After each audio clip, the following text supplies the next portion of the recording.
All right, we're back. Part 2, guys. You know, everything being live, sometimes there can be technical issues. Yes, and it wouldn't be The Office if there wasn't technical issues. So we're back. This is part 2, guys. So we're bringing in our guests. Yes. Hello, good evening. Thank you, everyone, for joining. And we hope, yes, that we have the rest. Okay, it looks like we have everyone. Let me see. So we're waiting for one more person. Let me see. And I hope she can join this evening. Let me see if I can give her a call too.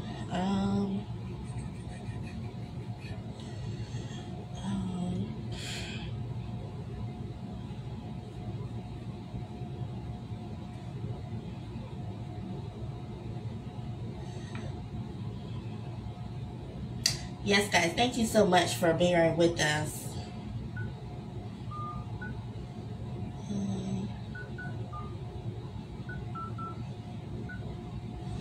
So yes, thank you for all the guests that have arrived. Yes, so unfortunately, my first guest has not joined.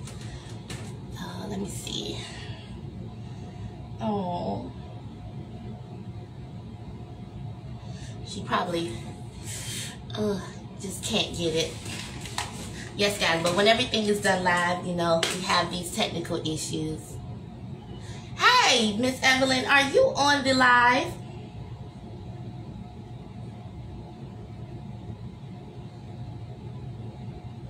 Hi, Miss Evelyn. This is Brittany. How you doing? Yes, are you on the live?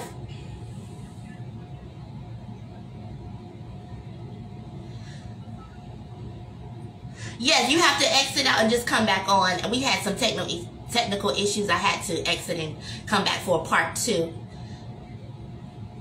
Yes, I had to exit and come on for a part 2. Are you able to join the live? Do you see the live going now?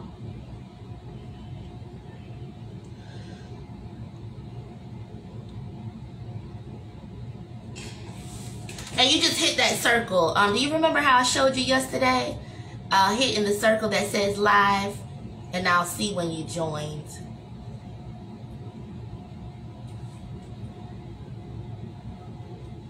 Okay, do you see my face? Is it circled that says live?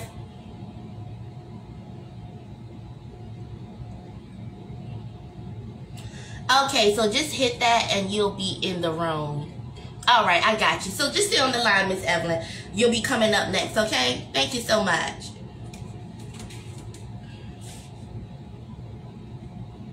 Can you hear me? Hello? All right, great. So we have Miss Evelyn on the line. So I just want to give a briefing on why I decided to do this show this evening. So like I said, we're in Black History Month, and we not long ago celebrated Martin Luther King's birthday. And you know, I've always, as a young girl, loved, studied, admired, looked up to Dr. Martin Luther King. What I personally took from his message was that he wanted everyone to realize that we were all part of one race, and that's the human race. And what it seems like it's showing nowadays on the media and things like that, when it comes towards in America, the Black community and the white community, it would keep us at each other's necks. It would keep us divided. But I want my viewers to see that there's another part to all of this. There's another part to all of this. I had a grandfather that he fought in World War II. And he would tell me stories as a young lady, as a young girl. And I remember my grandfather saying, you know, when I was in the war and we were fighting, I didn't look next to my comrade, my counterpart, to see if he was of another race. All I knew in that moment that we were American, and we were fighting for a better cause, and we were fighting to overcome the enemy and to get home to our families. You understand? I was a mother at 18 years old, And it was a point in time in the hospital where the doctor ran in and she said, well, Miss Futrell, your daughter has a shortage of oxygen. And if we don't do an emergency C-section on you right now, she's not going to make it. I didn't stop and say, hey, what's the race of this doctor? I just wanted a doctor that was qualified and that could do the job to get my baby into this world healthy. And what my point is we have to start to come together as Americans, black, white, Latino, Mexican, African, this, that, whatever. It's not about separating, because the same God that made me made other races as well. You understand? The same God that made me made other races as well. None of us got to choose what race we wanted to be when we came in this good world. We didn't. And so, yes, in every race, in every community, you have bad, vindictive, vicious people. But it doesn't mean everyone in the race is that way. And so tonight my show is, I'm focusing on the conversation between the black and the white community, because that is the relationship that has been most strained here in America. The most pronounced, the most vicious past that we have. And all I want to be able to show my viewers is that all white people from the white community do not hate black people. They do not have a prejudice against racists, different races. They don't. And I want to get a different perspective and have a different conversation. And that is why I'm so happy that my guests have all decided to come here this evening.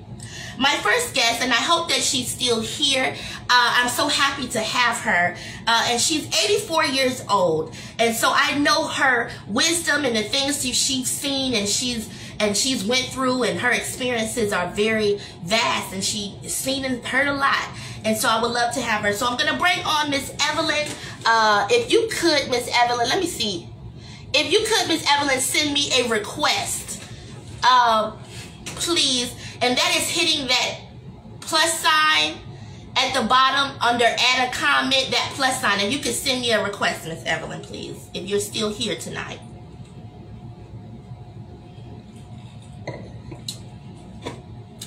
Thank you so much. I'm going to go ahead and bring you on now.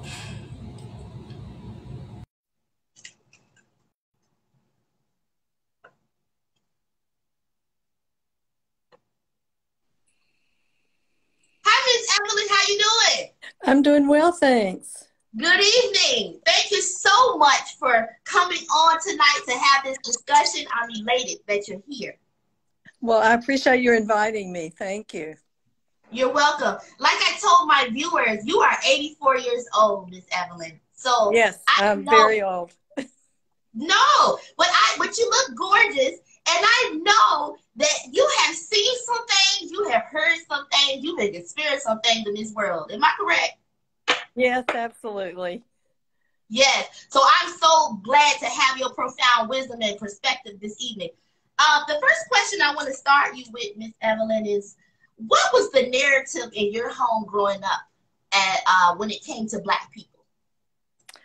Well, I often say I grew up in a racist family, but I've really been reflecting on that more recently, particularly after you and I had a conversation.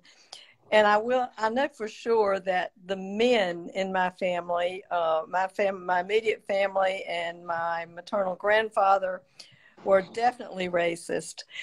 The women in my family, my mom, my grandmother, were very subservient to the men. The men were strong. They were very subservient, did not express personal opinions very much. And I always heard them refer to black people as colored. Colored was the term for black people when I was growing up. That was the polite term. The men in my family used the N-word almost without exception. And so I guess, to be totally honest, I'm not sure where the women in my family I'm not sure what their thoughts were. But I do know from an early age, it really bothered me that my dad particularly made disparaging comments felt that it was obvious that he felt that Black people were inferior. And that made absolutely no sense to me at all. Even as a young child, it really did not make sense to me. Yes. Oh, I got you. Well, I'm glad that you were not the one to follow in those footsteps. Can you tell me what was going on around the time in your life, in your world, when Martin Luther King died? What did you remember about that day, that time? What was going on with you, and how did you feel about that? I remember vividly when the news came across the TV that night when he was shot. I remember exactly where I was sitting. We were sitting at our dining room table playing games, and I've tried to remember. I can't remember if we were playing games with our children or with some friends. I remember it felt really personal. And it took me back to when John F. Kennedy was assassinated, because I adored him. I felt as if I knew him, which of course I didn't. I was so sad when he was killed. I had that same feeling when Martin Luther King was murdered. It was just heartbreaking to me. And perhaps one of the things that made me feel closer to that whole time and what was going on was my husband was a news reporter for a television station. Mm-hmm. And so he was covering a lot of the sit-ins. He covered the sit-ins and sit-in in Greensboro. So we sort of had a front row seat to the early civil rights movement, which we were very interested in. And any fears I had during that time came from the white people who were so belligerent and prejudiced, and not at all from Black people. And I felt as though I understood completely why Martin Luther King was leading the marches he was, and how important it was to try to establish some kind of equal rights for the Black community. Yes, ma'am. Do you remember the day that Martin Luther King got killed? Yes, absolutely. That's when we were sitting at our table playing games. And how did you feel? What was the feeling of what happened, and what was going on around you at that time? I was so sad. I was brokenhearted, and I just couldn't. It just seemed so unfair and unreasonable, because I thought he was doing God's work, and it was heartbreaking. It was really heartbreaking, and it seemed personal to me, even though I never met him. My husband met him. He interviewed him. I was never that fortunate, but I just thought the entire movement was so important, and it was just so one of the saddest times of my life, really. Yes. Miss Evelyn, let me ask you, what do you feel about Black people? Well, you touched on it earlier. I don't understand prejudice. It makes me so angry. I did not get to choose my parents. I did not get to choose to have white skin. I did not get to choose to live in a first world country. I didn't get to choose any of that. So what makes me superior to somebody else who didn't get to choose to have Black skin or brown skin or to live in a third world country? I do not understand prejudice. I hate prejudice. But then I have to admit that I am prejudiced. I am prejudiced against people who are prejudiced. I hate it. Yes, ma'am. I understand that. And so, have you done anything personally in your own personal life to help towards the progression of Black people in this country? Well, first, before I say that, do you feel that Black people are treated fairly in this country? Absolutely not. Absolutely not.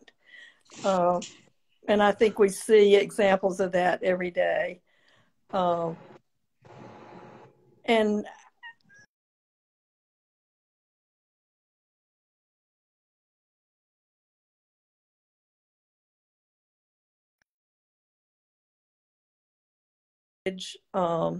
racial equity issues, social justice issues. what I started thinking about was it's not enough just to not be prejudiced or not act in an unkind way toward people who are different from what I am. It's not enough to just to be nice, but it's important that I do take the initiative to try to make things different. And so that's one of the things I'm trying to work on today. I got a late start, but better starting late than not at all. Yes, ma'am. What are some things that you are doing to help towards the progression? Well, again, starting with becoming better educated myself, I've read a lot of books on the topic. I've attended several meetings with local groups who are working toward this, this topic. In my own family, and this is not a big thing, but it was something that I really enjoyed doing. Last May, when we were having our annual family vacation, the death of my husband the anniversary of his death is May the 25th. That was also, as everybody who's involved in this program probably knows, was the anniversary date of George Floyd's murder. So I challenged my family. I said, in honor of Pop, who is what we called my husband, and in memory of Pop and in honor of George Floyd, I want to give you a challenge. I'm calling this a relationship challenge. And I want to challenge you to develop a relationship with a Black person, a Black or brown person. Because one of the messages I heard in these different groups that I've been involved in is that we don't talk to each other. I think it's too easy to just stay in my own world and not reach out. And to me, a beginning way to reach out is to begin to develop a relationship and develop friendships with people of other colors. And I'm trying to pay a lot more attention on a community level to laws that are being proposed, trying to talk to people about how important it is to vote, just educating myself about the opportunities I have to make some small difference. Yes. Yes, ma'am. You said that your husband was a news reporter that covered the civil rights movement. Did he have any stories to tell you when he came home? Do you have any interesting stories that happened to you during that time? Well, I wish I had a better memory, but unfortunately, my memory is just as old as I am. But there was an interesting experience. He was working in Charlotte at the time, and he had a colleague working with him, and they started talking about how beautiful the civil rights songs were and how someone needed to preserve those for posterity. So they put together a plan. They contacted A&T College in Greensboro and their choir and put together a plan to take them to Charlotte to a recording studio and make a record of the civil rights songs. And they took that record to New York City and peddled it from door to door to door, and finally found somebody that actually published it for them. Wow. And he had an awakening, I think, during the time he was working on that project. He and his colleague went to Greensboro. I think they rented a van or maybe two to transport the choir from Greensboro to Charlotte to the studio. And en route, and those were the days when the gas stations pumped your gas for you. They stopped at a gas station that would not sell them gas because they had this group of Black people in their vans. And he was amazed at that. I think it was a real eye-opener for him and for me. Just, something that probably Black people assumed and knew, took for granted that, they knew that they were treated that way, but we were so uninformed and uneducated. That was a surprise to us. So that's one of the experiences that I remember vividly, his talking about. Yes, ma'am. Um, Now, I just want your profound wisdom on this. Now, what do you feel that is going on in our country when it comes to the relationship of black and white? What do you feel the progression is? You know, we all know of the history of such the um, horrible past of blacks and whites here in this country. And we know that the blacks have a dark, vicious history. What do you think it would take to heal and to mend the relationship between the blacks and the whites? Do you feel like it could ever be actually healed completely? Well, that's a tough question. I'm an optimist by nature, so Yes. I'm always hopeful. At the same time, I'm also very sad and disappointed at where our country is today in race relations. Uh, I will go back to an experience I had because I think this is something important that I would like my white friends to think about. Um, when they began to integrate the schools in the in the 60s, our older son was going into third grade, and he was being bused from the suburbs into an inner city school.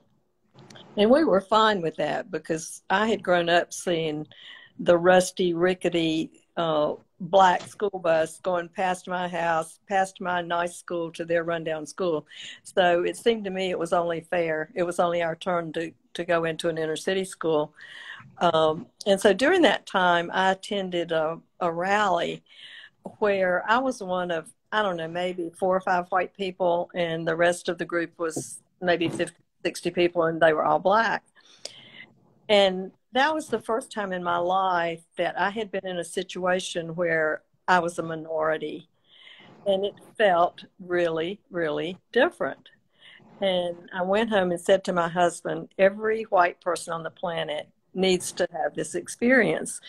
And I said, and furthermore, just think, I mean, I was only a minority for an hour and a half or however long the meeting was. I said, how would it be? We can't imagine how it would be if everywhere you go, everything you do, 95 or 99% of your time, you're a minority. It's just I don't have to tell you guys, it felt really different. I would like, oh my gosh, something just popped in my house. I don't know what that was. Ooh. It must have been a light bulb. Uh, did you hear it? Yes, ma'am. I Yeah. heard it. Okay. Or maybe somebody's shooting at me because they're hearing what I'm saying. No, I'm just kidding. But I do. I've lost my train of thought a little bit. But I think every one of us needs to put ourselves in situations to think about what it's like when we are not always the person who has the benefit in every situation. And I think that's often true in our world. Yes, ma'am. And you know, I thank you so much for coming on tonight to do this. There has to be a bridging of the gap in our country when it comes to the black and white community. And I thank you so much for your courage to do this and have this dialogue with me tonight. I also want to say there's a lot that is happening on the media that it seems like it would keep our communities apart. But there has to be something to bridge the gap, because I don't know if you've been watching the news, Miss Evelyn. I'm sure you have. But if we decide to go to war and we partake in that war with Russia, we're not going to care about the color of each other when that happens. We're going to want to come together as Americans. So when will people just stop worrying about that and to judge each other on the character, the individual person? It's just time for that, Miss Evelyn. So I thank you so much for contributing to that, and I appreciate you, and I thank you for your words this evening. Thank you for inviting me, Brittany. Thank you. Yes, ma'am. And God bless you, and God cover you tonight, Miss Evelyn. Thank you so much. Thank you. Good night. Yes. Good night. And if you could exit out for me, I would appreciate. I don't know if I could do it on my end here. always have an issue exiting out for the guest. So if you can hit the X button in your corner, that will exit you out. Thank you so much. Do you see the X button, Miss Evelyn, on your Instagram? Oh, I'm sorry. I thought I didn't. No, ma'am. And I you see the X button? Oh, okay. Yeah, it's an X button that should be in the Okay. corner. All right. Yes, ma'am. Thank you so much. Oh, yes. It was so nice to hear from Miss Evelyn this evening. She's 84 years old, so she's definitely been through the movement, and she's been on the other side. So it was good to hear from her this evening. My next guest, I'm so excited to have such a profound woman. She's done intellectual deep studies. She's a doctor in her field of study, which is chiropractic. If I could have Dr. Manan to send me a request, please, I would be so elated. Dr. Manan, if you're here in the building, please send me another request, please.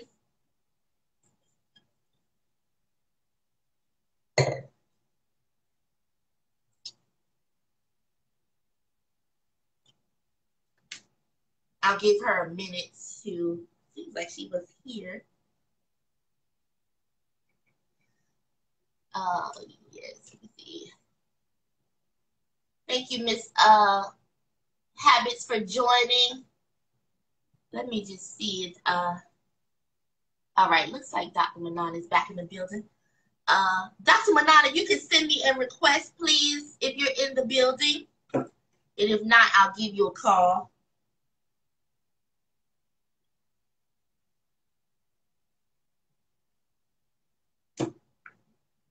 I know you sent me one earlier. Oh, okay. Let me accept it. All right.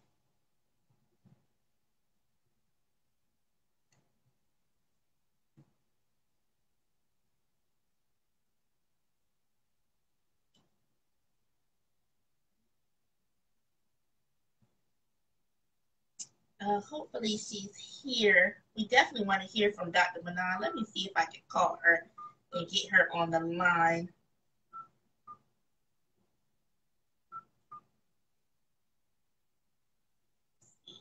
If you're here, Dr. Manan, please send me another request. Hi, Dr. Manan, are you on the line?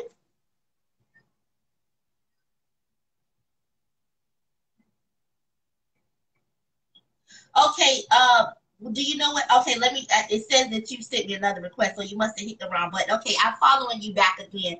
See if you can join the live, please, for me, Dr. Manan. Yes, ma'am.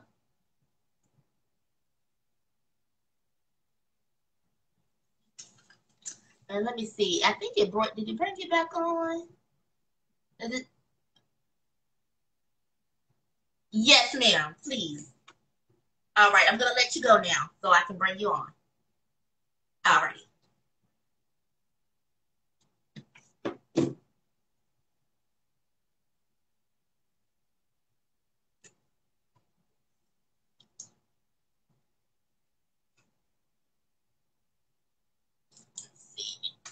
Dr. Manan on here.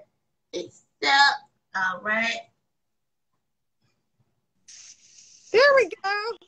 Good evening, Dr. Manan. How you doing? Hey. Hello. How you doing? Thank you for joining this evening. This is great. Yeah, I really enjoyed listening to Miss Evelyn. That was great. Yes, yes. I'm so happy. She's 84 years old. It was great to have her profound knowledge and wisdom. I know. It really was very interesting. Yes, ma'am. So, you know, I'm so happy to have you on the line as well. You are a woman of great study. And even though your study is in chiropractic, all the same, you are a doctorate and you've mastered your study. So I'm so happy to have your profound knowledge here this evening as well. And I'm going to start with the same question, Dr. Manan. What was the narrative in your home growing up as a young white woman about Black people? So, yeah, it's very interesting to kind of contrast it to Miss Evelyn's, because I grew up in the North. So I grew up in New York on Long Island in a very white Jewish Catholic area and really had very little connection with the Black world or the the contrast between white and black that was going on more in the South with busing. We just never had any of that. And so therefore, I feel like the conversation didn't really happen in the same way that it did with Miss Evelyn. Not negative or positive. My parents didn't talk badly about any different people specifically. So I grew up Jewish, and I think there was more conversation regarding Jewish versus other religions, and having us being looked down on as being Jewish as opposed to black and white. It wasn't until we actually moved to Charlotte, North Carolina, when I was a senior in high school.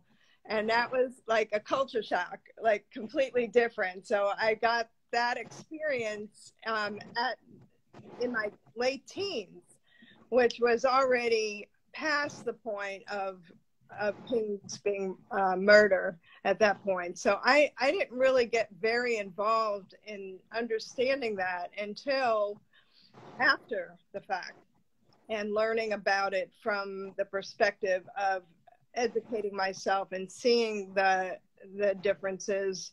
And then when I went to college, my first year, my boyfriend was black, and I went home with him, and didn't get a great view, and it wasn't only because he was black. I mean, I came home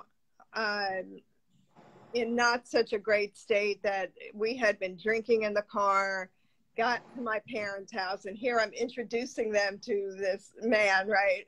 So I'm kind of embarrassed to say that, but this is the truth.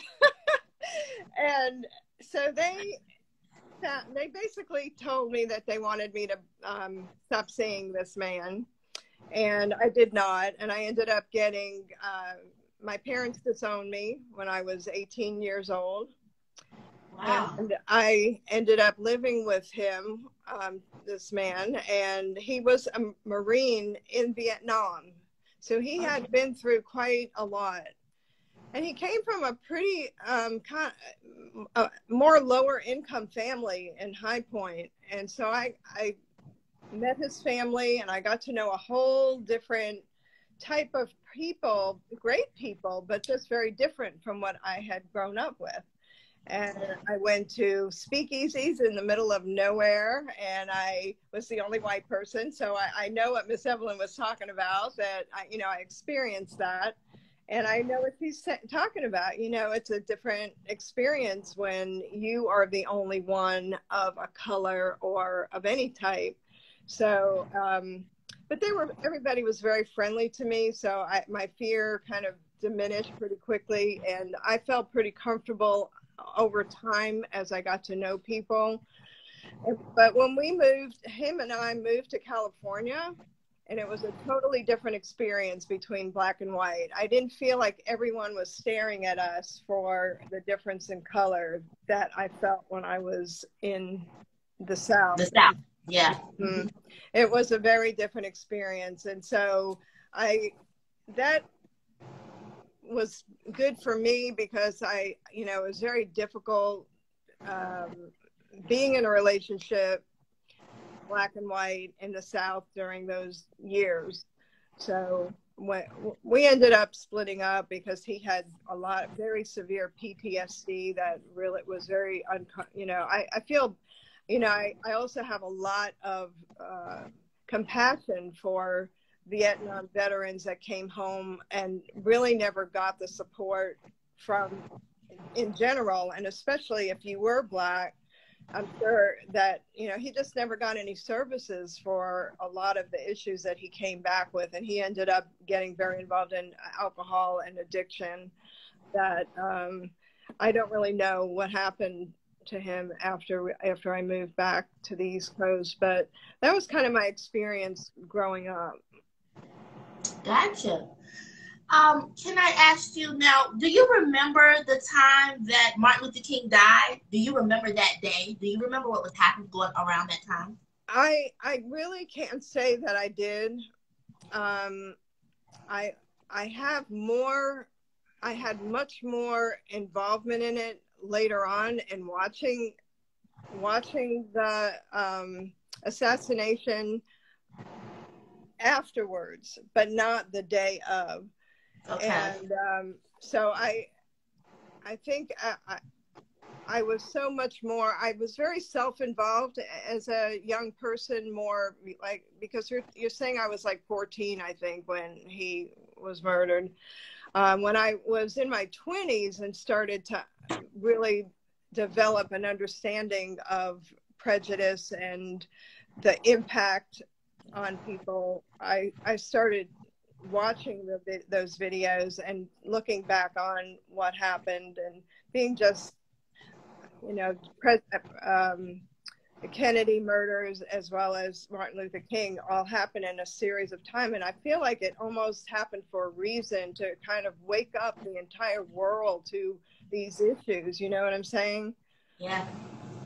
And it's unfortunate, but I think King recognized that, and he just went out there and spoke and did what he didn't heed a lot of the warnings that he had about his safety, etc., because he wanted to get his message out so strongly. Yes, ma'am. Absolutely. So let me ask you directly, Dr. Manon, what do you feel about Black people? Now, I know you dated a Black man, so, you know, it's really no need to ask, but I just want to get your straight out answer. Right. What do you feel about Black people? And do you feel they're treated fairly in this country? So, yeah, I mean, I've had many Black friends and and really talked to them deeply about their experience. So I've really gotten to learn a lot from them. I have a good friend who is a piano professor at Howard University. And when she first started talking about being looked, like, she would go into a store and say people were watching her because she was Black, and, you know, here she is, a professor, and they're watching her to see if she's going to steal something. And at first I wasn't sure if she was just being paranoid or if it was real, but as time went on, I realized, well, yeah, that's really what happens. And that was, you know, really opened my eyes. In terms of my feelings, there is no difference between people, between any people. Everyone is made from love, comes from love, and we are all connected. There's nothing, you know, it's almost like we're here to recognize that. And these issues are kind of raising our awareness right now to recognize how we are all interconnected, and what we do to someone else and what we say to someone else is always kind of a reflection of ourselves. And so I don't have any prejudicial feelings at this point. I've worked through a lot of issues that I've had in terms of I don't have any of different races. I think I have some issues with people who more probably politically than I do with race. So, and that's what I was saying. We can't as a country take those group of people from the white community that are vicious and malicious and right. horrible and that can have power in making our laws. We can't look at that as the whole white race. We just right. can't do that. Right. No, yeah. we can't. It's just like, you know, to me, if you kind of look at it, me being Jewish, if I hated all German people because of what they did to the Jews, you know, right. It's yes. really very similar. And when I grew up, when I was growing up, I did have very negative feelings about German people, so to speak. Yes. And as I got older, I realized that, you know, there are people that, you know, are so powerful, like Hitler was, and the fear that is, you know, around that. You know, I think a lot of white people that are very prejudiced, it's mostly around fear and misinformation that they were given when they were growing up. It's not even real things. So you have to learn to forgive, which is the message King gave. And he, you know, I think that's really the most important thing is working towards nonviolent protest exactly the way he did. I mean, he emulated Gandhi, who's another individual leader that I look to for, you know, the peace movement. Even now, I mean, he's made such a big impact on King and other spiritual leaders. And King was one of the few, though, that was a spiritual leader and a political leader. He was very much a little different than many of the leaders that we have, because a lot of times they want to just stick to one, you know, politics or religion, you know, and he kind of brought it all together. And we really need that now. And I keep looking, where is somebody that will take that up? Look, they're scared to get shot. We scared to get shot by King, you know? But we have to get in the we have to get in the mindset of taking on the spirit of God. We can't be afraid. What you're set on this purpose on this earth to do, you have to do it. Because I'd rather be scared of people on this earth than scared of God and not do what God said. Because you don't do what God said, that's the worst punishment. So I ain't gonna worry about what people. But I think a lot of people are just afraid of what their life will be going against the masses or what is right. And I think sometimes that's what happens in either community. You know, all races. We don't want to stand out. People are scared to stand out. But it takes courage, and you have to get permission from the Almighty God, you know, to stand out. And I think a lot of people feel, I mean, the whole way the South acted with slavery, and there's always this idea that there's not enough for everyone, so I have to take it from this person. But there is enough of everything for everyone. Come on. That's what people don't know because they're not educated, Dr. Right. Bernard. Right. We're not educated. Mm-hmm. So they look at narrow world thinking in their world, whatever they are, but this world, this planet is huge. Mm-hmm. You can touch a lot of corners of it. It's enough. What God has for you is for you. Can't no man take that away. Right. So people have to get into that mindset. And, you know, hopefully a show like this will help broaden somebody's mindset. This is why I did this. Now, I know you're a doctor. You're a chiropractic doctor. But in your studies of medicine and things like that in the body, has there ever been a tale in your studies of a wound that never heals? A wound that never heals? Yes, talking about a spiritual, emotional, physical? I'm talking about a physical at this point. Okay, physical. Well, for one, I know that the body is not separate from the spirit. So the body, mind, spirit is all one.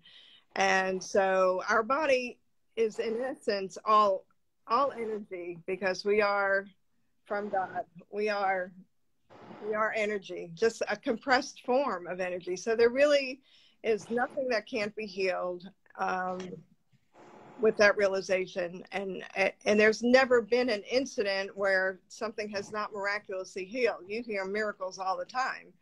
And you just have to have that mindset, and you have to connect. You have to connect to heal. Do you think that Americans,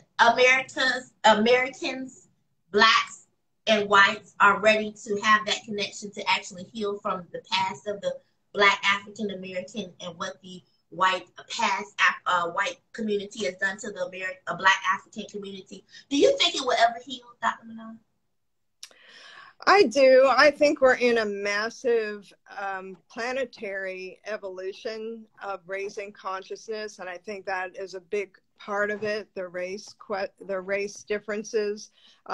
Also, like in India, they have the caste system, and I think the world is moving and evolving towards a love, a unification, let's say, of spirituality, and not saying that my religion's better, this religion's the only one, you know. So I think we're ready.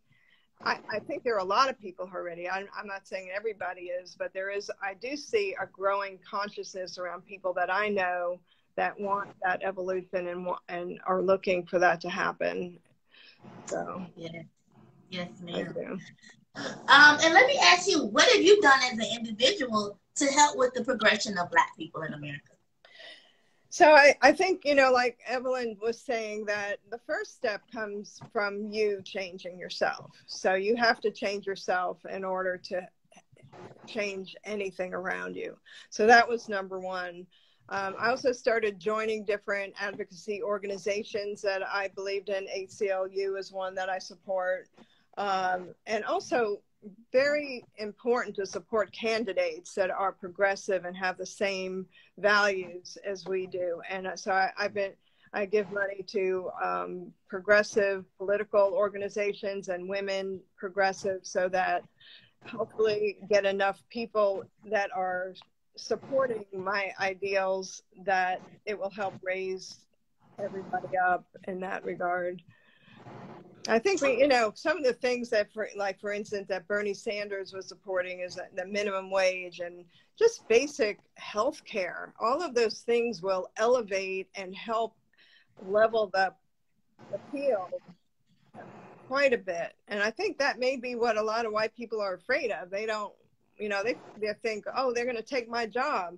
Well, no, there's going to be enough for everyone, like I just said. But, we need to provide the basic necessities for people. And a lot of the violence and different things that we are seeing now will level out because there won't be a need for it. Because people will have what they need. And it's not going to be people that take other people's jobs. It's going to be robots. Yeah, you're right. You are right.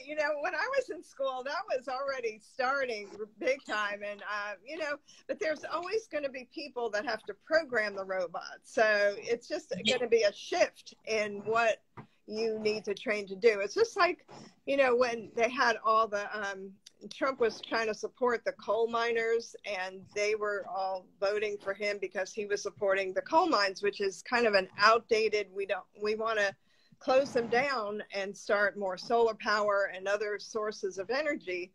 Okay. Yeah. So, but, what was I saying about that? Oh, so what I was saying is if we could help people be more open to shifting what they do and retraining, it won't be like people losing their jobs. They would just do something different. But not everybody's open to that. But I think just as humans, we have to learn to be adaptable and flexible in order to be happy in this life. Everything changes, right? Everything changes. So. Yeah. And the thing is, too, to do whatever you have to do for your mind to function properly. Because some people just don't have the mental capability, to learn, That's what I've seen through the years, too. So you got to kind of, get past that and try to work through that, because you back in the day, you have basic job. You could put groceries in a bag for someone. Anybody could really do that. But now when you tell that grocer they have to learn how to program a computer system too, it's like, I don't know. But but everybody has their gifts. So you need to look at what are the gifts of this person. What can they do? Maybe they'll be great with animals, or maybe they'd be great with something. Doesn't have to be computers. It could be something completely different. There's way more things that could be done than we realize. And it's just a matter. That's one thing about the educational system, is not stressing so much that everyone has to read at this level or do science at this level. Some people are going to be more in tune with, like I said, with animals. They have found that some kids respond really well with like being a dog trainer, that they have a certain kind of skill that they can do that. Maybe they can't read very well, but they can really bond with a dog. So we just have to kind of look at different ways that people learn. You're saying find your niche. Yes. And teachers and the whole school system has to look at what are people good at? What are their strengths? We have to build on the strengths. Everyone has different strengths. Everyone in the entire world, that's part of humanity. And we have to build on those. Gotcha. And before you go, I want to get your perspective on this, Dr. Manon, before you go. And this is going to be a pop question for you here. And I hate to spin this way, but it was interesting to me. How do you feel about this saying the Biden initiative is to hand out, the smoke kits and things like that to help? Well, let me read a part of this article, because a lot of people were saying he was going to hand out crack pipes, but that's not totally what he's trying to do. It's saying that the harm reduction grant program would allow the Substance Abuse and Mental Health Services Administration to distribute $10 million per year over the next 3 years to support community-based overdose prevention programs.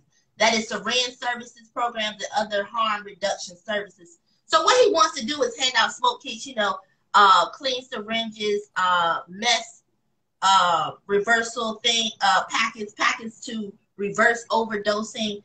He says this is supposed to help with racial equity. What are your thoughts on this? Have you heard about this? It's a very, very important thing for us to do. I mean, just in the last year, I think they said 100,000 people died of overdose. And with fentanyl, it's being infused into cocaine and into the opiates. So heroin has had fentanyl in it for a while, but now they're putting it in cocaine. So and that's happening a lot around North Carolina, and there have been a number of overdoses from those products, and it also makes it more addictive as well. So it's, I think all drugs should be legalized, because then we'd eliminate all the murdering and big businesses that are killing people from Mexico and Colombia, that are the cartels that are having all these wars about drugs. The war on drugs never worked. It never helped anything. The drugs became rampant, and we just kept throwing, and that's, what we're talking about here is Black people were indiscriminately put in jails and prisons so much more than white people. And that's why we're talking about, this equity.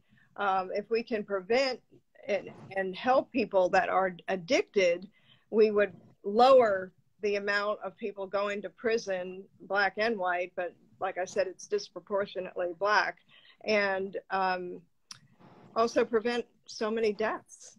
It's very, very, very important. Okay. Well, that's a different perspective, Dr. Bernard. Thank you for sharing. Mm-hmm. Yes, okay. I didn't look at it that way, but,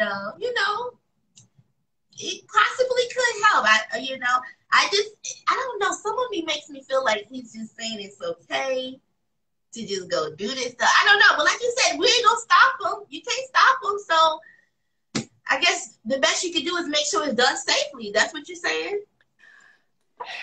Yes. And I think that when you make things legal and you make it easier, people actually have a better chance, they have found, of stopping using.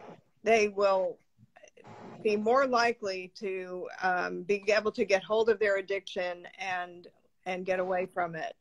And almost, I don't really know psychologically how that all works, but they have found, like, for instance, like in Portugal, it's all the drugs are legal. They give out needles and they do all that. And the first year or so, things escalated because people could get drugs for free, right? But then it started going down. The addiction rate started going down, and the death rate started going down. So they know from other countries that are doing that it works, and it saves lives, and it will also reduce substantially the number of people that go to jail and prison for it. Okay, that's a very interesting perspective, but that's a more on a deeper level, something that the higher ups think about, So maybe that could be working. Thank you so much, Dr. Bernard, for coming on and sharing your perspective. I appreciate you for coming on tonight. I thank you. Thank you. All right. Have a good night. And I will talk to you soon. Thank you. Bye-bye. All right. Have a good evening. Yes, ma'am. Yes, thank you. So that was interesting. Thank you, Dr. Bernard, for coming on. So our next guest, I believe I have her here. I want to say, just a moment. Let me see here. Yes, we have, hold on. Steady calling my phone. I'm sorry. Miss Linda H., are you here? Are you here, Miss Linda H.? If you're here, please send me a request. Okay, I think I see your request here. Hi, Miss Linda. How you doing? I'm good. How are you? I'm good this evening. I'm so glad you was able to join and able to come on. Thank How your you. mouth feeling? Are you good? Your jaw's feeling better? Well, it's a little bit. I've had a little trouble with it, but it's okay. Gotcha. Okay. I, So I yeah. so I so hate that I missed hearing Miss Evelyn. My feed froze during that. I Oh, don't know don't if worry. anyone else. You'll be able to go back and hear her, Miss Linda, because you know once I do the show, I'll share it, and you'll be able to go back and hear her. Good. I'd love to hear what I did hear all of what Dr. Manon, how do you say that? Manon had to say. Manon. Okay, I knew that didn't sound quite right. Yes. Anyway, I did hear everything she had to say, and that was interesting. So Yes. Very good perspective and good dialogue. yes. So I'm happy to have you here as well. Now, Thank you. I'm gonna head right on into it and jump right on into you, Miss Linda. So Okay. what was the dialogue in your home as a young white woman growing up about Black people? Well, my date of birth was 1946, so I'm 75, and my home, my parents were not well educated. They were from the mountains in Tennessee and North Carolina, and they were completely prejudiced. So I heard the N-word multiple times a day. Okay. And experienced that hatred. We'll call it what it is. Yes. That prejudice my whole life. And I had some encounters as a very young child. I think I shared a couple of those with you. Going to get a drink of water in front of the courthouse, and my mother snatching me from behind and giving me a good wallop because I didn't know, but I was drinking out of the black fountain. I couldn't read. Woo. So the sign said coloreds only. So I grew up with it completely. Yeah. And I had some early experiences with my son when he was in kindergarten. Came home and told me that he asked me what a cracker was. I told him, I said, that's a name that Black people call white people. And he said, I said, why do you ask? And he said, well, because a boy in his kindergarten class had called him a cracker. And I said, well, what do you mean? What are you supposed to call him? And he said, well, I know there's a name. I'm supposed to call him a name back. And I said, well, what is his name? And he said, James. And I said, well, why don't you call him James? So we just kind of put that to bed pretty quickly. Okay. Yes. So you were. Yes, my ma'am. own children. Yes. The Lord tells us to grow where we're planted and to serve where we're planted. So that's been my focus, I think, has been trying to be a good example for them. So. Gotcha. Yes, ma'am. Like I told you, I might tell you more than you want to know because I grew up in downtown Raleigh. No, it's okay. We're gonna go ahead and be open and honest this evening. Okay. We're gonna have this dialogue. Yes, ma'am. So thank you for sharing that perspective and being honest about that. Let me ask you, do you remember, Miss Linda, what was it like? What was going on the day Martin Luther King died? Do you remember that time? I should have looked it up. I don't recall the year that he died. Do you have that? Do you know what it is? Yes, ma'am. That was 1968. Okay, that's what I thought. Yes. I was very pregnant with that same son that came home from kindergarten. He was born in 1968, but I do remember being at home. I worked at IBM for a good long while, and I was on maternity leave, and I was at home, so I was able to see a lot of what was on television. And I saw and heard about his assassination. And I think following that was Robert Kennedy Jr.'s assassination. And it was my hopes at that time that Robert Kennedy Jr. would be our next president. But he was assassinated as he was running for president. So he and Dr. King together were making some huge changes in the attitudes of the nation. But when you're dealing with uneducated, just angry people, I think you're going to deal with the prejudice that he experienced. I don't think that, and that JFK experienced also. It was a heartbreaking time. And Yes. from my perspective, it was heartbreaking. Both of those deaths were, and they were sort of interrelated because they were so close. The two of them were quite close. Okay. And my friends, my recollection is that my friends all thought he was just a wonderful, powerful man and had such deep regret of what happened with him. It was a national broken heart.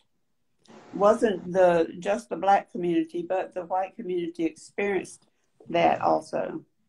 Yes, and that's what a lot of people don't know. There were white Right. people that were affected by that. Now, I wasn't there, of course, during those times, but I heard there were a lot of big riots in Memphis, Tennessee. Do you remember hearing that on the news or Well, anything? but what I recall is riots in Washington close to that Okay. time. I don't know that it was directly related to Dr. King's death. I think it was. My husband and I were on our way. We used to drive up to New Jersey at night. That's where my husband's from. I'm from Raleigh. And we would got married here, and we would drive up to visit his family overnight. And we had an incident on what would now be Interstate 95 of a car of black men coming up real close to us on the side, pulling in front of us, slowing down very slowly, pulling over, letting us pass. Then they'd come in behind us very close. And all the time that this was going on the highway, we could look to our left and see the city, part of the city burning at a distance, just the glow of the fires and that at a distance. And I'm sure they were angry young men in the car. And I think they were kind of thinking about getting up to no good, but that passed. They got tired of playing cat and mouse with us, I think, and they just went on about their business, thank goodness. But that was quite frightening. So, this river flows in both directions. Yes. The fear, the lack of understanding, the hatred, is just as vile today as it was then. But I don't think there's as much of it now. I pray to God that there's not as much of it now as there was in the 60s. Yeah. Yeah, in the 70s also. I think some of the government programs, affirmative action, a lot of people just really hated affirmative action, but I could see the necessity for it. They felt like women were going to take all the jobs, and a lot of women did get placed in jobs, rightfully so, because they were qualified, not just tokens. They were qualified. And I want to go ahead and I'm going to bring this up kind of early, but one thing that inspired me about your story was you were a leader in the affirmative action group at your job, weren't you? Yeah, I was. A part of my duties at the job that I was in with IBM at the time is I was a senior administrative person. And I reported to one of the senior leaders in our building. And they asked me, and I also handled our personnel matters. And they asked me to handle the affirmative action program. And this is when affirmative action was just being implemented. And we were required to keep records of activities. There were different categories. The highest category was a black female, thank God, because they not only were they female, but they were a black female. And then you had the female category, which would include other races, but the black female was at the top of that list because historically they had had the least amount of opportunity regardless of their qualifications. So I was keeping records and reports and reporting on people in the organization, and there was a secretary in the organization that was at a lower level than I was, but was very well qualified. Had a little more education than I did in terms of degrees. And she was well spoken. She did her job beautifully, never had to follow up with her on anything. She was always prompt in replies when we were asking for information. And on the report that I was doing, I presented that she should be promoted to the next level as soon as an opening occurred. And lo and behold, it was my opening, because at that time we were going to be moving. We went to Arizona, and I decided I wanted to be at home with the children during that. So I was leaving that job. And I went in to let my manager know that. And of course he was saying he didn't know who would replace me. And I said, well, the logical person to replace me is this person. And my daughter just going in and out. And I said she should be replacing me because on your affirmative action report that you signed and that you agreed that she would be the next person to be promoted into my level. And he said, but I've never had a black secretary. I said, well, I don't know what difference that makes, but she deserves to be promoted to this job. Right, and she ultimately was. And I was so thrilled. I held his feet to the fire, and he didn't like it, but he followed through with what he said he would do. So that's good. We have to open eyes and serve where we can. Yes, and that's good that you helped assist make that happen because you had those records. That's right. So you had those records. So Miss Linda, thank you so much for sharing that story. Sure. And I'm going to come out and directly ask you, what do you feel about Black people, and do you feel like they're treated fairly in this country? No, I don't. I don't feel like they're treated fairly in this country. I've read too much and studied too much about slavery and that entire awful history. And it breaks my heart, and it breaks the heart of a lot of my friends. We all feel pretty much the same way. I don't feel they've been treated fairly because they pretty much have been ignored as a real human.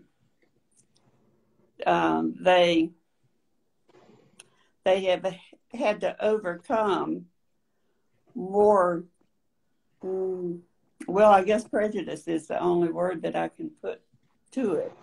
More hatred, divisiveness, and just ignorance than the rest of us have had to deal with. So I admire them in so many ways. When I say them, I mean Blacks. I hope I'm not offending anyone using those terms, but Black and white, and those are the terms that we use to explain what we're thinking. Of course, yes, absolutely. I don't know if I answered your question. I hope I did. No, you did. I asked you, did you think that you treated fairly? And you pretty much told your perspective on that. Yeah. And you told me how you feel about Black people. You don't have a prejudice about it. So thank you. Yes, you have answered that question. Yeah. And, my next question is going to be, what have you done as an individual to help towards the progression as Black people? But you told me on your job that you spent many years that you were part of the Affirmative Action group. So you made sure. And IBM is a big company. I don't know if people know. Yeah. It's a huge technical company.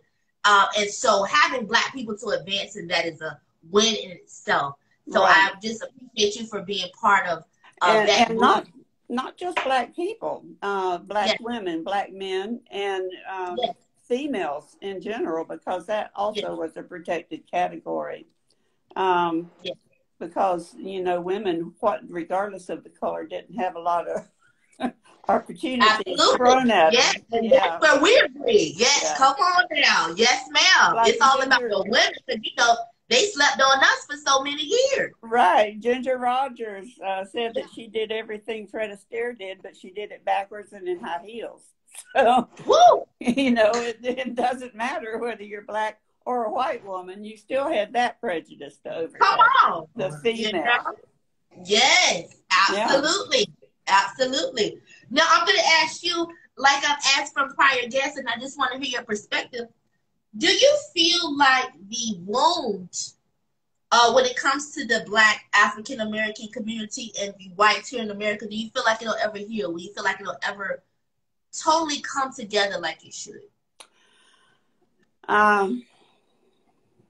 Yeah, I think it will, but I think it's going to take a long time. You know, when I watched George Floyd on the ground with that knee on his neck, anyone with any level of humanity or conscience was just sick at that. And the marches and everything that followed had a higher mix percentage-wise of blacks and whites joining together.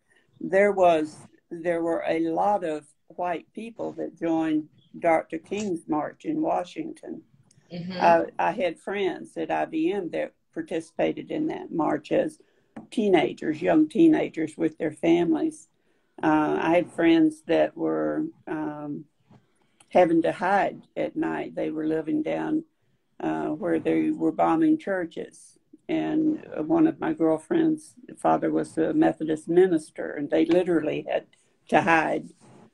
So I think people are aware of the hardships and the way it looks, that anger and hatred looks. Given the Ahmaud Arbery case, I watched that entire trial, as did a lot of my family and friends, and our heart was broken at the fact that he was chased down just because he was black in that neighborhood. That just is heartbreaking. Everyone that I know was angry about that. You know, that they were so evil in chasing him the way they did. And to me, I felt like they were going back to the 1700s. You know, that level of, well, this slave ran off, so we're going to chase him down with horses and find him. And God knows what we're going to do to him. Again, So I don't know. do you think we will ever heal when we still have things like that going on? And this is what the media is protruding, because they're not protruding and showing off conversations like what me and you are having. They're showing the hatred. Do you think it'll ever heal completely? I get annoyed at that, but they did sure show a lot on Ahmaud Arbery. They did show a lot. And I was so happy to see that. And George Floyd as well. That got a lot of attention, and I was thrilled about that. The police officer that was just given 2 years for shooting the young man and calling out taser, taser, taser, and ended up shooting him. I was disappointed that there wasn't more of a price to pay for that. But at least she was brought to trial, and that's a big improvement. Yes. Because a lot of this was just swept under the rugs. So it's improving. I've seen lots of improvements since the 50s and 60s. It's improving, but it's not improving as quickly as I'd like, you know, or as you would like, or any of us would like, but it is improving. So I feel happy about that.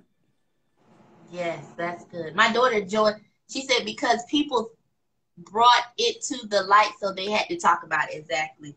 A lot of things are brought to the light. Yeah, And, a lot of things are being brought to the light. Thank God I'm sorry. for cell phones, videos. Oh my God, that's wonderful. Absolutely. It's wonderful. You can't, when you can see it, it's not as easy to dismiss as someone just saying it. Absolutely. It's and a visual. Is where, exactly. And that is where I like technology for. You like what? That is where I like this technology when it comes to the smartphones. Right. That's what I like that for. Yeah. Right. If the people standing around that idiot when he had his neck on George Floyd's, or his knee on George Floyd's neck, hadn't been videoed, then I'd have no doubt in my mind that it would have just been pushed under the carpet. And absolutely. The same thing with Ahmaud Arbery. And absolutely. The man that made that video sat on it for a good while and thought releasing it would just help everybody. He didn't know it was going to put him in jail. I'm so glad. Yes. Yes. Yeah. Yes. And it's letting people like that, those evil people that did that to Ahmaud Arbery, know that you never know who's looking. That's right. These days, you never know who's looking. So you got to watch what you're doing. Yes. Thank God he did that. Yeah, thank God he did. It was nothing but God. He was very powerful when someone. That's right. Well, he's got a little plan for us. Yeah. So I believe it. I know for a fact. Oh, I like that. What's done in the dark is coming to light. I like that comment. Yes. Yes, that was my daughter. She's watching. You know, when I was hearing Dr. I want to bring this point up before I finish. I know your time's limited. Dr. Manon mentioned that she was in Long Island and she was living in a Jewish community, and that's what she was aware of. And I grew up in North Carolina, downtown Raleigh. I was a city girl. And what I knew was what my parents were teaching me, and then what I learned, you know, as I got out and was going to school and heard all of the craziness. But, you know, I got married when I was only 19, and on my first trip up to New Jersey to visit friends and family up there was the first time I ever learned that I was supposed to also be prejudiced or hate, whichever word you use, not only blacks, but Italians, Puerto Ricans, and blacks as well, but I didn't know all those other categories were there. Jews. So I was supposed to also hate Jews, which I didn't know anything about them. I didn't hate them. I just didn't know much about them other than the Holocaust. So Italians, I had no exposure at all to Italians. I had no reason to hate them. And Jews, I didn't know. Italians and Catholics were supposed to be hated also. So it just depends on where you are and where you grow up as to what your hatred is. I learned that in California. I was supposed to also hate, or Colorado rather, when I was 13. I went out there to visit my aunt, and my cousins out there kept talking about wetbacks and beaners, and I didn't know what they were talking about, but it was Mexicans. So I didn't know I was supposed to hate them too. I mean, so it just depends on where you are. Yes, it does. Because a lot of it does. Yeah, because I was studying, you know, through my studies, I seen that down south, back in those slavery times and things, they had a different mentality than the people that were up north, like New York, Canada, Philadelphia. You know, they had different perspectives. So yeah, it was how you grew up or who you grew up around. Jada said, let me see. She sent a message here. Let me see. I'm sorry, Jada. I can't really see. No longer abuse your authority. We are tired of, and we continue to fight. Yes, it showed that we can. I can't see. No longer abuse your authority. Exactly. Police cannot abuse their authority. We're tired of y'all, and we continue to fight. Yes, we do. But I did this show tonight to show that everyone does not think the same. It's not about race. We got That's bad right. people in all races that we are in. And All races that exist, there's bad people. You cannot do yourself a disservice and take all race of people and put them in a conglomerate. You can't do that. I have some good friends that are from different races, and I'm glad that I was able to experience that in my life. I'm sorry, what were you saying, Miss Linda? Well, two things. One is that the Asian communities are starting to see such a show of hatred that hasn't been prevalent since the war, since World War II. And one other thing is, instead of, I would replace that word fight where I could, because that implies anger on your part. I would try to change it to something like, we need to continue to educate you, or we need to continue to help you understand. But if you use the word fight, somebody's going to be saying, well, they just want to be angry and fight.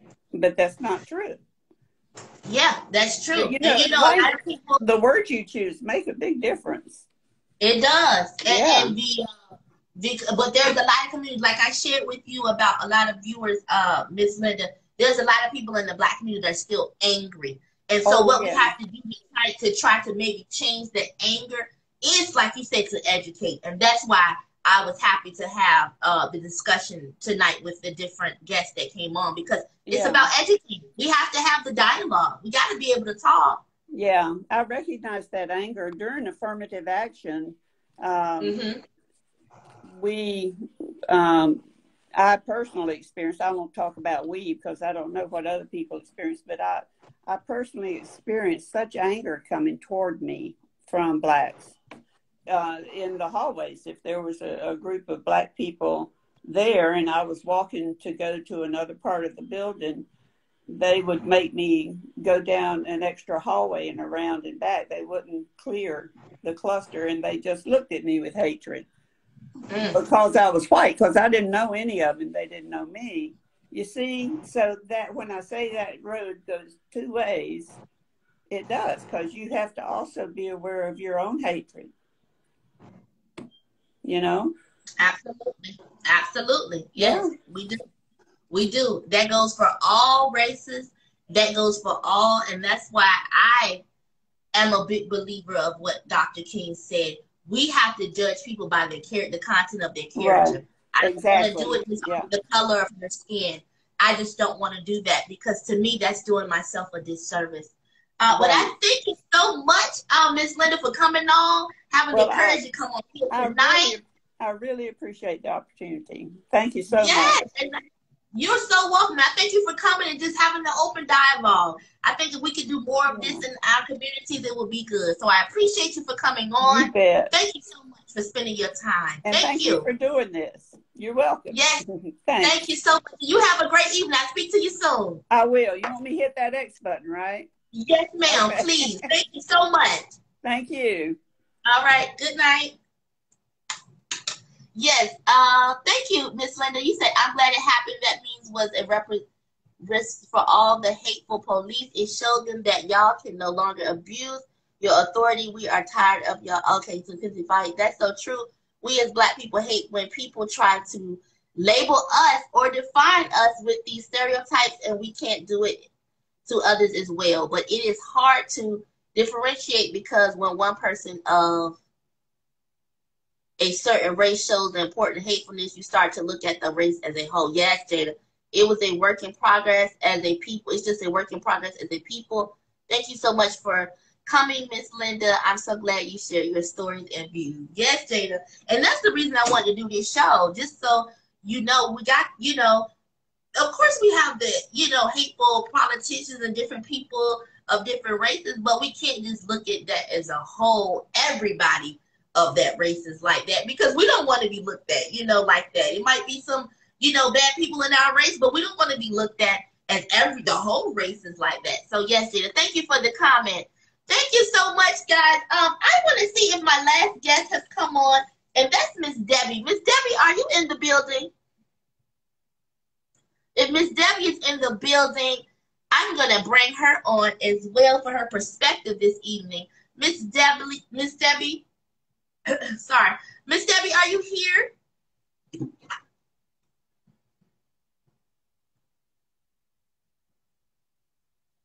I'm going to give her a minute to come on.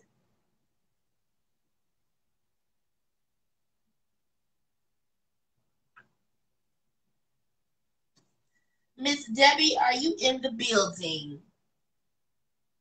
Yes. Okay, can you send me a request, please? So happy you were able to come on this evening. Yes, guys, tonight is a lengthy show, but it's worth it. It's been a lengthy year prior to this year. But you know, we've been through some things, guys, so we want to talk about it. We want to talk about it tonight. Hi, Miss Debbie, how you doing? I am fine, thank you. How are you? I'm good this evening. I'm so happy that you were able to come on tonight. Thank you so much. Thank you for having me. Yes, ma'am, of course. So, you know, I'm going to jump right on into it with you. What was your narrative as a young lady growing up in your household about Black people? Not much, to be honest. I grew up in the Midwest, predominantly in Iowa. Okay. And so there weren't a lot of Black people around me. The few that were in service positions. I don't think I had any Black classmates until maybe junior high, but I know for sure in high school. And even then, there were very few, 10, maybe 12. And my graduating class was close to 400. So you're talking a true minority. Yes, of course. So you didn't grow up around a lot of Black people at all? No. Got you. So what do you remember what it was like around that time in your life when Martin Luther King died? Do you remember what was going on around that time? Not as much at that time. I was more aware of, would have been younger. I'm trying to think when JFK was assassinated. It would have been like 62 or 63. I was born in 1956. Okay. So I would have been like 7 or 8 years old then. And when Martin Luther King died and Robert Kennedy died or were assassinated, both, was 68. I had to look that up. Okay. So I would have been 12. And I remember hearing on the news in the morning when Robert Kennedy had been assassinated, because it came on as like this news report, and I didn't understand it. I remember, going downstairs saying they shot somebody. They shot somebody. I don't know who it is, but they shot somebody.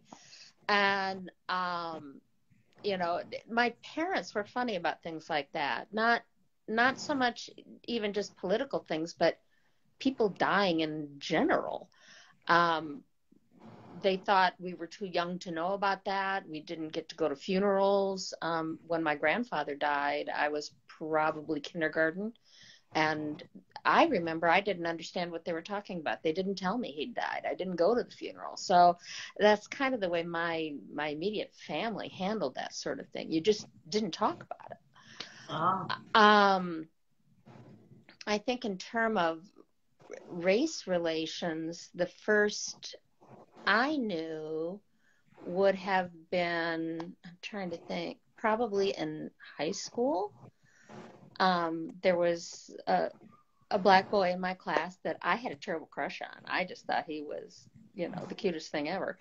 And I can remember talking to him on the phone, and as kids do, he talked to me, but he put his friends on, and they were like listening and talking to me. And one of them said, "Well, aren't you just the little princess?" And I thought, is that a compliment or is that not? And it took me a few minutes, and then I realized he was insulting me, and I didn't understand why.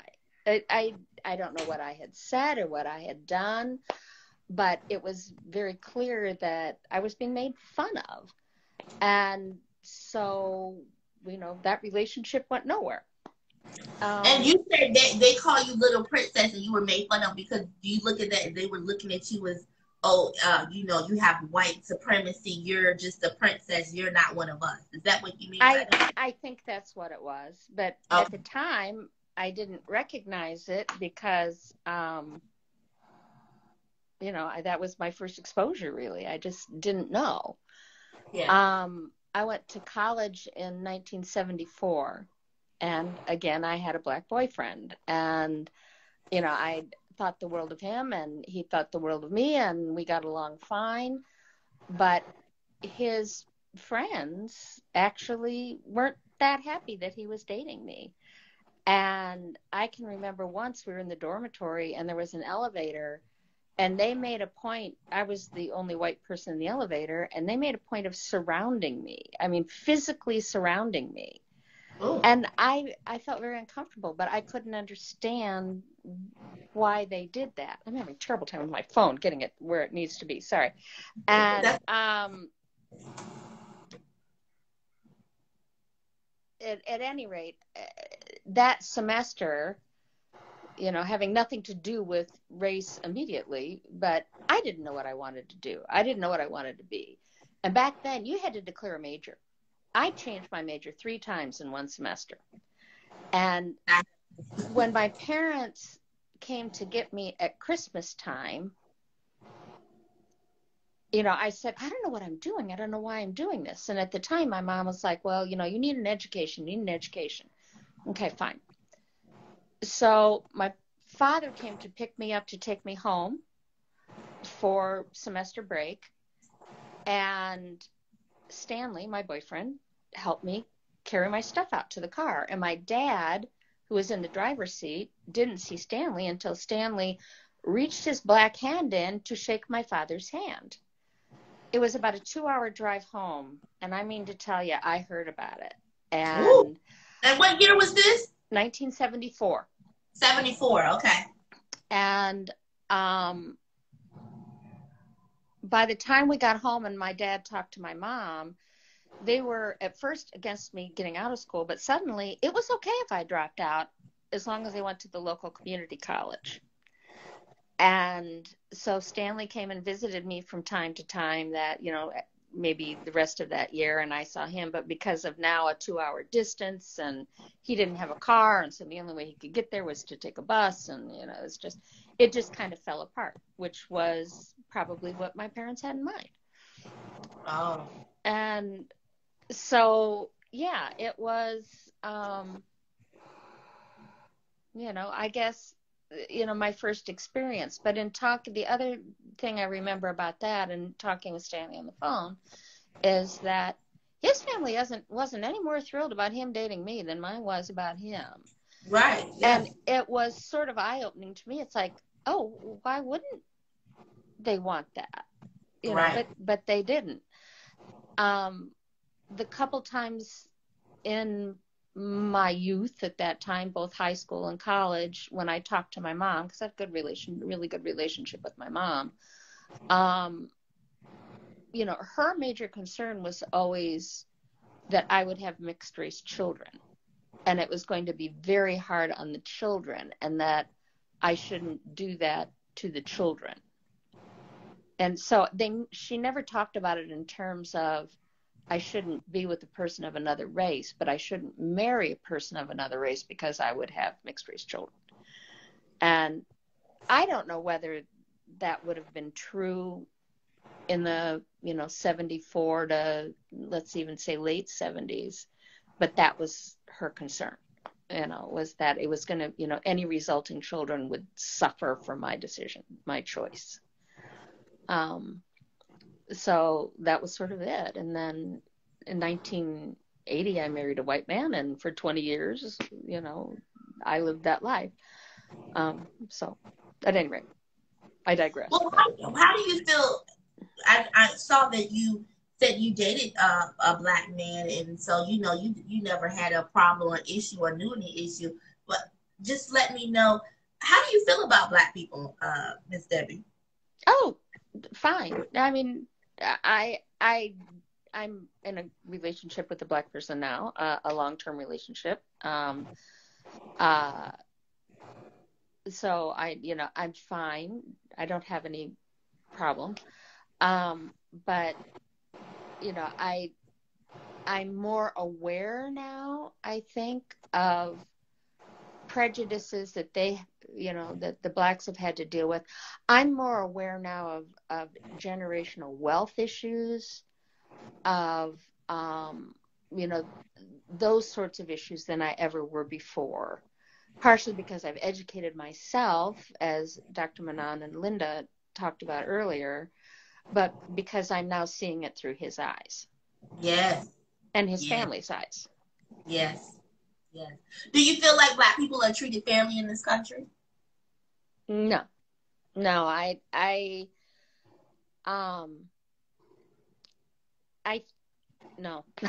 just don't.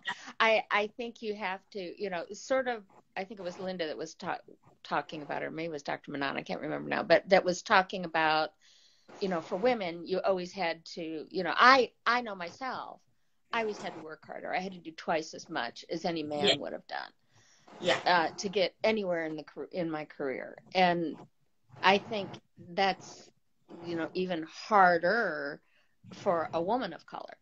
Cool. Talk about it. Talk about it. Yeah, I just, so you have double prejudices to overcome.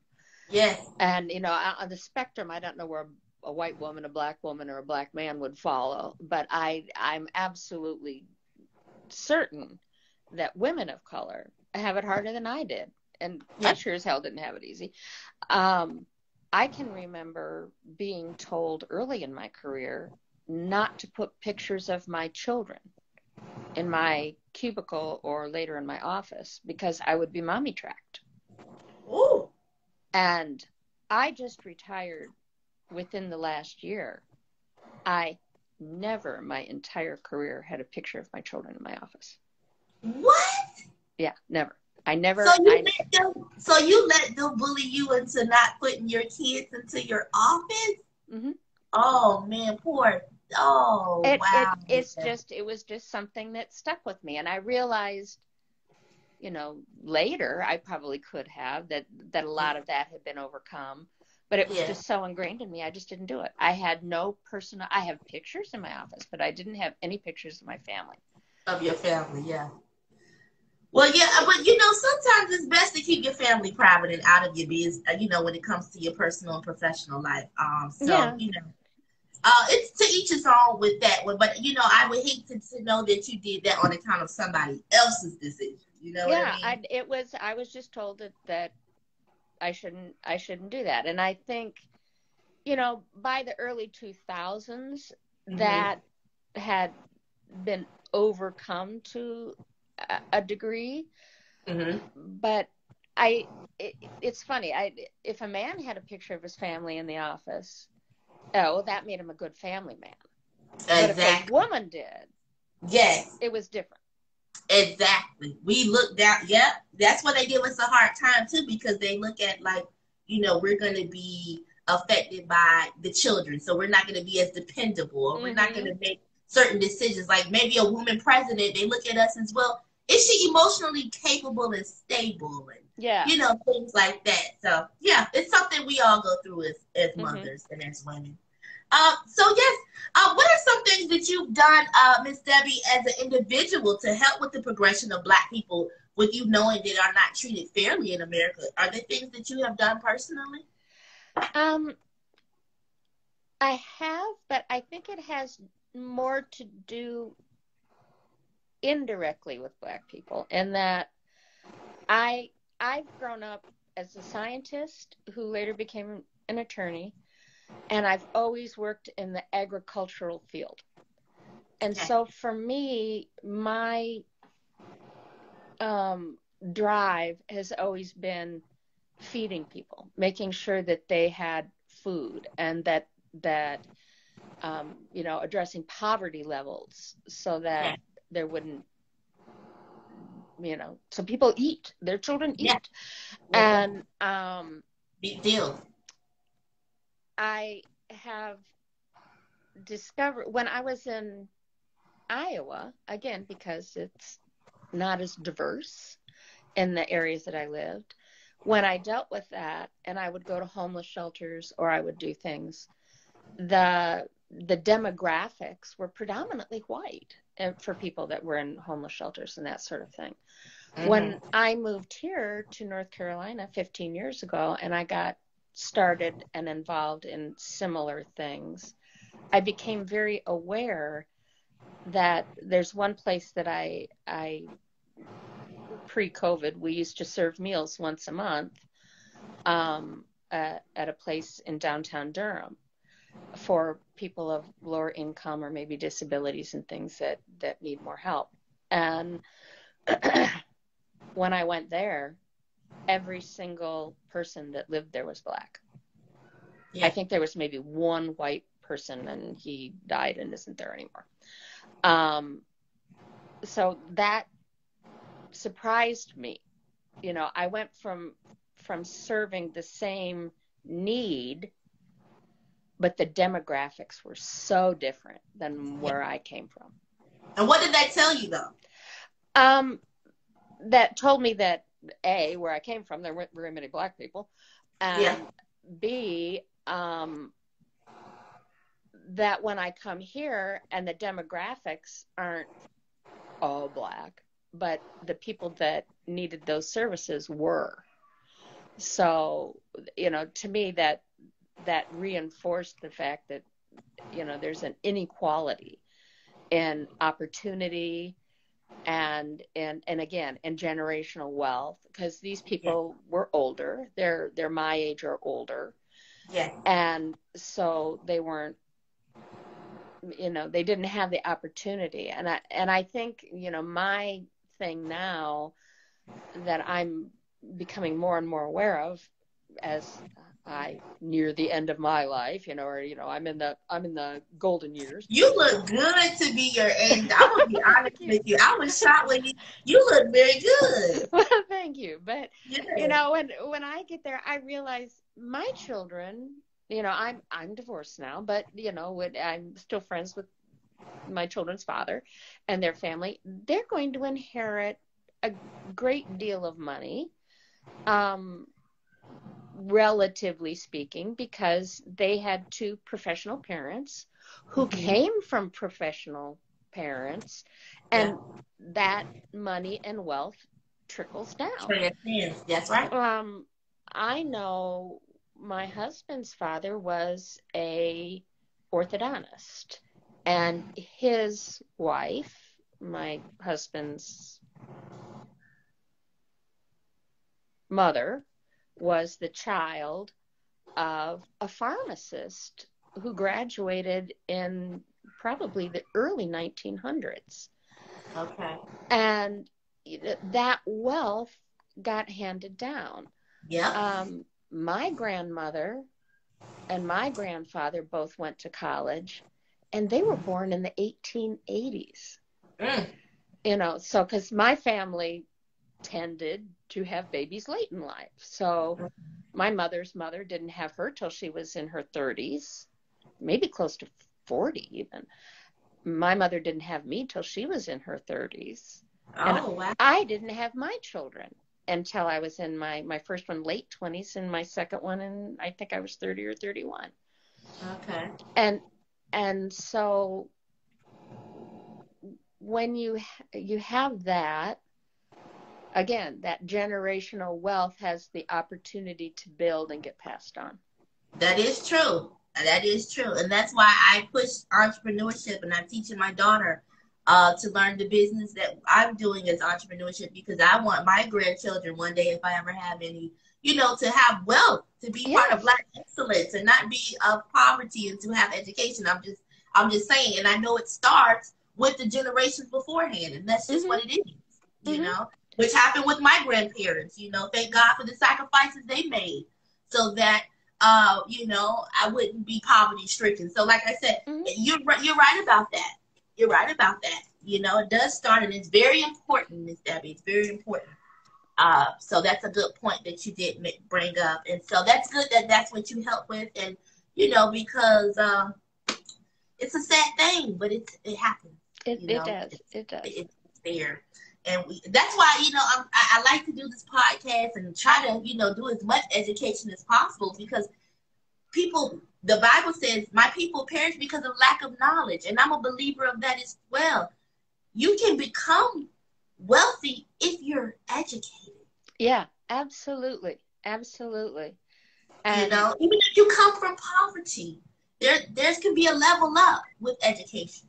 yeah, it does. And for what it's worth, I had a 2-year degree thanks to my parents because they insisted when they pulled me out of school, my 4-year college, that I have a way to support myself. So I had a 2-year education. But when I got married and had my first child, I decided I want to go back to college. So I took advantage of the place I worked paid for college tuition as long as you maintained a B average if you worked full time. And there was a college in my town. So I was able to work full time and go to college part time and get my 4-year degree. And actually had started working on my master's under that same program when I decided to go to law school. And I went to law school in my 40s. It wasn't, and I ended up having to quit my job because I wanted to be done. Yeah. So I worked part of the first year and part of the last year of 3 years of law school. So I went for 2 years where I quit my full-time job and only worked part-time. But I was blessed in that the place I worked hired me back as soon as I graduated as an attorney.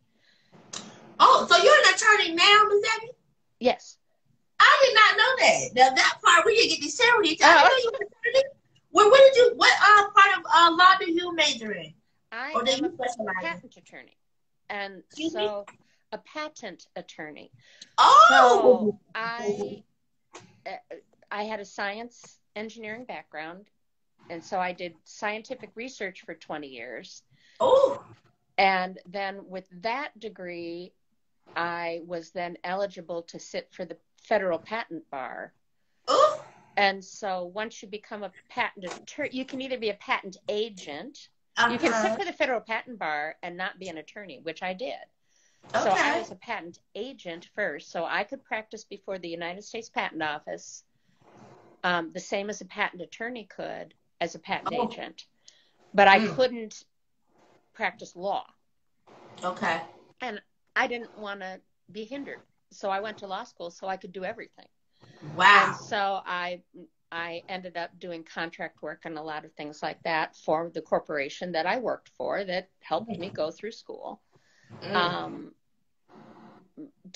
do that. And so that's one of the things that I'm doing now, especially for children of minorities, is to push the STEM program.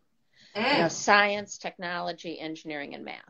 Come on. Because that opens so many doors today. Yes. And the minorities are underrepresented in STEM, and they're even more underrepresented in patent law. And because you can't become a patent attorney without having a STEM degree. Come on. And that's part of what we've learned in Black History Month and what we're trying to push. A lot of things people walk around in today, day to day, were designed and created by Black people, but we never got our just due because of the patent was not there. Somebody else was able to benefit off that. And just like, I might even set some time aside to talk to you, Miss Debbie, because I have my angel wing sauce here that I might need to work on certain patents. Because I can't tell that yet. I'm going to go ahead and talk to you on that Friday. Yeah. I think I'm going to be the first woman to do this, what I'm trying to do with this hot sauce. I'll talk to you about that later. But don't do it on this platform. Keep it secret. It might be good that we have been in alignment with each other because I did not know you were a patent attorney. Yes, I am a patent attorney, and I've been a member of the patent bar since 1995. Well, congratulations to you, Ms. Debbie. That is excellent. Because that's a big deal. And so you working on that STEM, that is huge. But you know what's going to let people know how important that is, Ms. Debbie, is education. If people don't know why that's important, they're not even going to think about that. Yeah, and so that's some of what I'm doing now, especially now that I'm retired and I have more time. I just recently retired, is to be more involved in educating youth for the opportunities that are out there in STEM. You know, there's just a biology degree alone. There's so many things you can do with it. And those things, I don't know, but my assumption is because minorities are underrepresented in those fields, not as much now as they used to be, but still to an extent, maybe they're not exposed. Maybe they don't know. They're not. I can guarantee you, especially not in the ghettos and not in the lower income community. They are not. And so that's my goal. I want to do that, and my boyfriend's daughter is starting a program here in the Raleigh area called Inspiring Minds. Ooh. To help sort of at-risk youth become more aware of opportunities out there and things that they can do. So it's targeted for that junior high school level to help them.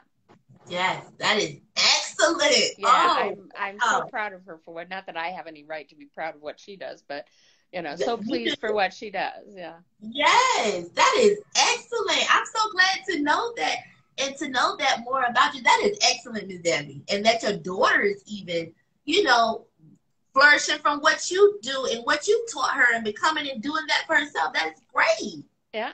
Yes, ma'am. And I'm a firm believer in it's never too late to go back to school, obviously. So, you know, just if you didn't do it when you were 18, 19, or 20, there's nothing to stop you from doing it when you're 40. I learned that. I did learn that. I did a play called To Kill a Mockingbird in 2011, I believe it was, with a judge. She was the first Black woman judge in Virginia Beach. She played my mother.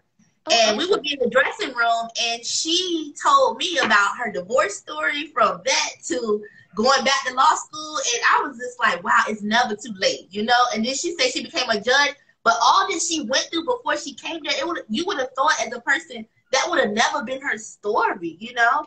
So it's never too late. It's never too late. Yeah. As long as you're breathing, it's never too late. Absolutely. Absolutely. Yeah. Yes.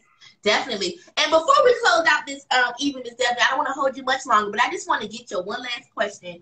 Okay. What do you think is going to take for America to heal with the Black and white community, for us to come together? What is it going to take? That's a tough question, because there's no one easy answer. You know, if we do this, then it's all solved. I think it's going to be a lot of things. I think it's going to be being open-minded on kind of both sides of the fence, so to speak, working together, hearing each other's stories, being open to each other's stories, exactly what you're doing here, this sort of podcast, this sort of dialogue, and opening doors, and meeting, you know, being willing to hear it and meet people on the other side, and I don't know, becoming friends, you know. And I think if it happens on a one-on-one scale, it won't be very long before, you know, our groups become larger and more inclusive of each other. Again, I just went to my boyfriend's daughter's wedding, and I was one of the few white people there, but I met some really wonderful people that I would never have met otherwise or interacted with, that I consider friends now. Exactly. And so, you know, I think it's that sort of thing. Yes, amen. Thank you so much, Ms. Debbie. Thank you for being so open to come out and have this dialogue tonight. Thank you so much for your wisdom and your perspective. And you have a great night. I'll be keeping in touch with you. Thank you so much for coming. Thank you. Thank you very much. Yes, thank you so much. Yes, ma'am. Have a great night. You too. All righty. And you can exit out, Miss Debbie, because like I said, I don't know. Yes, ma'am. Thank you. Thank you so much to all my guests that came out this evening to have this courageous dialogue. Thank you so much, Miss Evelyn, Dr. Bernard, Miss Linda, and Miss Debbie. Thank you guys for coming on. And my whole point, like I said, for this show is to hopefully that someone of my generation or the generation after me will see this and understand that this is not about the color of your skin, but it's about the content of each person's character. So let's try to judge each other on that. Thank you so much. Happy Black History Month to you all, and have a good night. This has been The Office, February 2022. See you guys next month.